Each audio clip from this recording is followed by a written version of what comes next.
Johnny master పై వచ్చిన లైంగిక వేధింపుల ఆరోపణలు అప్పట్లో టాలీవుడ్లో సంచలనం సృష్టించాయి. ఆ వివాదంతో జానీ మాస్టర్ ఇక ఫేడౌట్ అయిపోతాడని అంతా అనుకున్నారు. అయితే ఆయన అన్నిటిని దాటుకొని మళ్ళీ సినిమాల్లో బిజీ అయ్యారు. అంతేకాదు గతంలో జానీ మాస్టర్ను వ్యతిరేకించిన తెలుగు ఫిలిం డాన్స్ అసోసియేషన్ ఎన్నికల్లో ఆయన భార్యకు మద్దతుగా నిలవడం ఇప్పుడు హాట్ టాపిక్గా అయింది.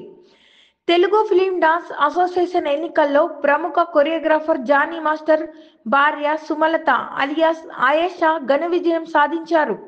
ఎన్నికల్లో సుమలత 29 ఓట్ల భారీ మెజార్టీతో తన అభ్యర్థి జోసెఫ్ ప్రకాష్ మాస్టర్ను ఓడించారు. అయితే గతంలో జానీ మాస్టర్ను డాన్స్ అసోసియేషన్ నుండి తొలగించాలని డిమాండ్ చేసిన వారి చేతుల మీదనే ఆయన ఆయన భార్య సుమలత అధ్యక్షురాలకు ఎన్నిక కావటం ఆసక్తిగా మారింది. జానీ మాస్టర్ అంటే కేవలం సినిమాలే కాదు, వివాదాలు కూడా ఉన్నాయి.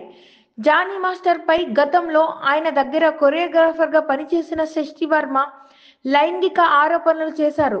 జానీ మాస్టర్ తనను శారీరకంగా, మానసికంగా వేధించాడని ఆమె పోలీసులకు ఫిర్యాదు చేశారు. ఆమె ఆరోపణలు తెలుగు ఫిలిం ఇండస్ట్రీలో సంచలనం రేపాయి. ఈ నేపథ్యంలోనే ఆయనకు వచ్చిన సైమా నేషనల్ అవార్డులు క్యాన్సిల్ చేశారు. ఈ కేసులో జానీ మాస్టర్ జైలుకు కూడా వెళ్లి వచ్చారు. ఇండస్ట్రీలో కూడా ఆయనపై వ్యతిరేకత వచ్చింది. ఇలా ఒక పక్క పేరు పోయింది, మరో పక్క అవకాశాలు కూడా పోగొట్టుకొని చాలా క్లిష్ట పరిస్థితులు ఎదుర్కొన్నారు. ఇవి వివాదం తర్వాత జానీ మాస్టర్ ఫేడ్ అవుట్ అవుతాడని అందరూ అంచనా వేశారు. అయితే కాలం అన్నిటినీ మార్చేస్తుంది. ఫిర్యాదు చేసిన శశి వర్మ అడపాదడపా పాత్రల్లో కెరియర్ని నిలదొక్కునే ప్రయత్నాలు చేస్తుంటే జానీ మాస్టర్ బౌన్స్ బ్యాక్ అయ్యారు. కొత్త కొత్త అవకాశాలను అందిపుచ్చుకొని తన టాలెంట్తో మరోసారి పైకి ఎదగాలని ప్రయత్నాలు సాగిస్తున్నారు. జైలు నుంచి బయటికి వచ్చాక ఇటు తెలుగు, అటు హిందీ, కన్నడ భాషల్లో అవకాశాలను అందుకొని ముందుకు కొనసాగుతున్నారు. తనపై ఆరోపణలు వచ్చిన సమయంలో సుమలత అండగా నిలిచారు.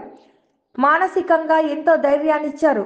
ఇక తెలుగు ఫిలిం డాన్స్ అసోసియేషన్లో ఎన్నికల్లో తాను నిలబడితే మళ్ళీ వివాదాలు తెరపైకి వచ్చి కొందరు అడ్డంకులు కలగజేస్తారనే అనుమానంతో జానీ మాస్టర్ తన భార్యను ప్రెసిడెంట్ రేసులో ఉంచారు. గతంలో ప్రెసిడెంట్గా జానీ మాస్టర్ ఉన్నాడు. ఇప్పుడు తన భార్య తెలుగు టీవీ డాన్స్ అసోసియేషన్ అధ్యక్షురాలిగా గెలుపొందారు. ఆయన వద్దన్న వాళ్ళే ఇప్పుడు ముందుకొచ్చి సుమలతను గెలిపించారు.